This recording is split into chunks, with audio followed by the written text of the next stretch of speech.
一家大細一齊傾，一齊玩，一齊學習。晨光第一線百元號親子100%。早晨啊！今日朝頭早咧嚟到我哋親子100%，咁啊電話旁邊繼續邀請到咧就係閱讀專家蔡依依喺度。早晨，蔡依依。早晨啊，小白，早晨。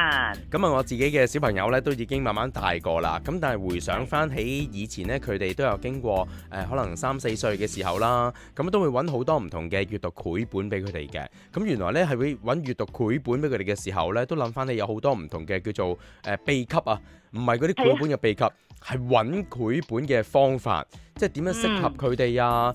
又或者邊一類型嘅繪本咧會適合咩年紀啊？咁如果你又要按照翻自己嘅小朋友嘅性格喜好啊、家庭背景啊、文化，我哋應該點樣去到選擇一本啱嘅繪本俾2至到4歲嘅小朋友呢？蔡依依，2至到4歲呢，其實係最好玩嘅階段嚟嘅，因為喺呢個時候嘅小朋友呢，佢哋係模仿期啊，同埋好中意，仲未識得駁嘴啊，咪係啦，佢好中意呢去跟住啲大人啦，譬如你同佢講嘢啦，咁佢就會重複你嗰句說話啦，但係佢又唔係講得好清楚喎。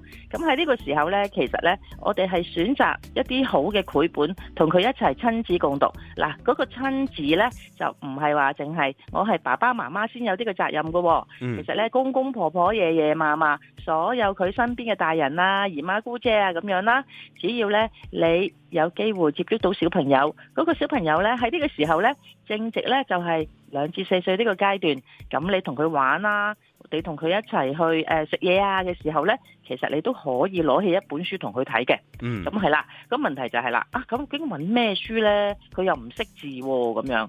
咁喺呢個階段嘅小朋友呢，其實呢，因為佢係模仿緊啦，佢學緊好多嘢啦，佢係認知呢個世界嘅一個起步點啦。咁所以呢，我哋就要揾一啲呢比較生活化題材嘅故仔書啦，譬如係刷牙、洗面啊。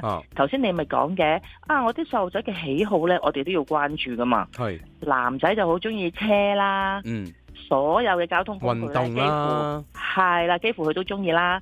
球類啦，恐龍啦，好多嘅。咁啊，女仔呢，就會中意一啲公主啦、可愛嘅動物啦等等。咁喺呢一啲嘅角色裏邊呢，我哋又可以諗下如果你屋企嘅小朋友呢，對交通工具好有興趣嘅，即係佢出門呢，佢會一見到巴士，佢就會指住巴士咁樣啦。咁你就可以揾一啲呢，係用交通工具愛嚟作為一個角色嘅故事書，其實俾小朋友一齊讀咯。係咯，適合一啲自己小朋友平時有接觸開嘅嘢，令到佢哋首先對呢一個嘅書本，因為對繪本有興趣，即係佢哋對書本咧唔會抗拒喎。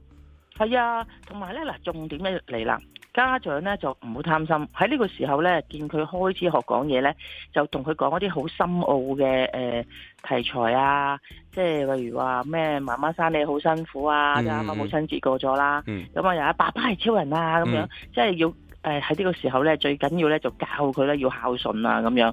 其實佢未必會明，但係呢樣嘢係重要嘅。咁於是我哋提升佢嘅興趣嘅咧，就係咧先係揾一啲多圖小字。啲圖畫呢，其實有好多唔同嘅表情啦，唔同嘅情景啦。例如我哋有一本古仔書呢，就叫做我要出發了。其實呢係只係一隻雀仔嚟嘅啫。嗱，呢隻雀仔呢，其實呢就跳離開佢個雀巢。成個古仔書嗰啲畫面呢係好簡單、好清晰嘅，就係爸爸媽媽、公公爺爺佢嘅朋友都問佢。你出發啦？你去邊啊？係重複嘅喎。嗰個角色呢，嗰隻雀仔呢，都好重複地就話我要出發啦，我要出發啦。咁但係每一個角色呢，都係唔係問佢去邊，而係同佢講話天氣凍啦，你帶翻件衫啦。出邊太陽好大啦，你帶翻頂帽啦咁樣。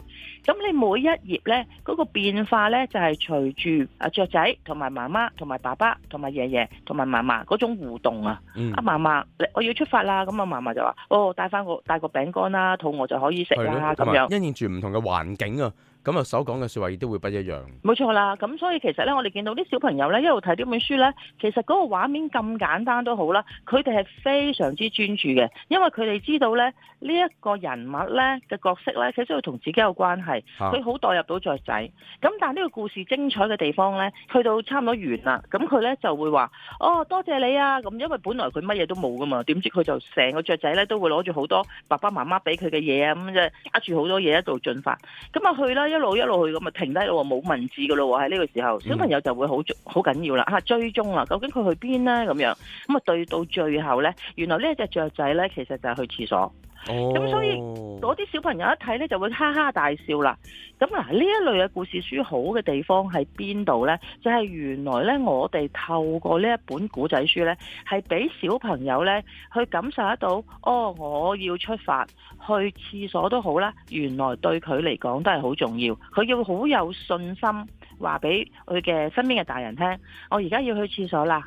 你支唔支持我啊？咁樣，其實佢呢個就係一個我哋叫做喺裏邊佢想帶出嚟嘅信息咯。係，所以我諗，如果家長咧要揾一啲叫做繪本俾自己小朋友咧，就因應住小朋友嘅需要或者佢喜好去到選擇啦。嗱，其實繪本可以俾到好多正確嘅一啲生活習慣俾小朋友嘅，咁啊真係好似執藥咁執嘅喎。你想個小朋友原來佢學識自己去洗手間嘅，就揾翻相應嘅書；你想小朋友咧變得有禮貌嘅，又揾翻相應嘅書咁樣，即係好似功能書咁樣。其實繪本都好多樣化嘅，我哋好多時候咧去同家長分享。如果我哋做大人咧，都會去同小朋友同步地去欣賞一本繪本，其實我哋大人都學到好多嘢嘅。就係我哋作為一個伴讀者啦，我到因應同我哋嘅細路仔去讀呢本書嘅時候咧，我哋感受到小朋友佢去好奇，佢對呢個世界嘅探索。佢哋對自身嘅安全感，係啦。譬如我哋有啲古仔書係講排隊去等睇醫生嘅，其實一幕一幕咁樣咧，都係令到個小朋友咧，從好似我去睇醫生都係陳大文下一個邊個，即係每一個嗰道門一開咧，佢就會死啦，係咪到我咧？但係佢喺呢一本書裏邊俾到佢一個共鳴感咧，當佢去到嗰個要去睇醫生嘅時候咧，佢會有一個聯想咯。嗱，我唔敢講呢啲故事係咪一定可以有助你嘅小朋友去克服恐懼，但係一定可以提供好多嘅話題俾你同你嘅小朋友去傾偈咯。所以呢，一啲嘅好嘅繪本呢，嗰啲圖畫呢，能夠強化到嗰個故事嘅情節呢，正正就係令到我哋嘅小朋友呢，容易代入咗呢一個閱讀嘅世界啦。所以嗱，大家諗翻下，如果你嘅小朋友正值係2至4歲，其實呢就唔係2至4歲先開始睇嘅，你可以由佢0歲到2歲，即係你一出世你就可以攞起本書，你自己喺度揭，你自己喺度講。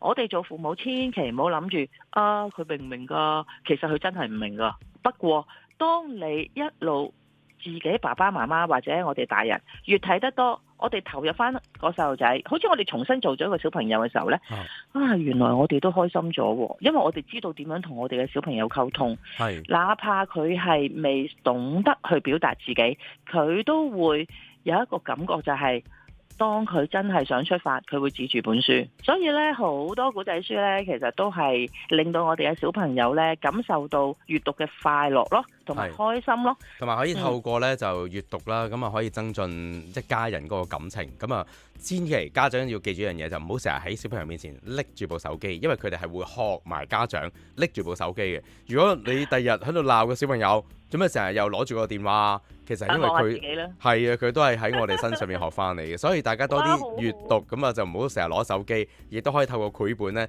咁啊令到小朋友對於現實生活嘅習慣啦，同埋理解呢，可以增進更加多啊嚇！好好啊，多謝晒你啊，小白，唔該晒蔡姨姨啊，家長。OK，好，拜拜，拜拜。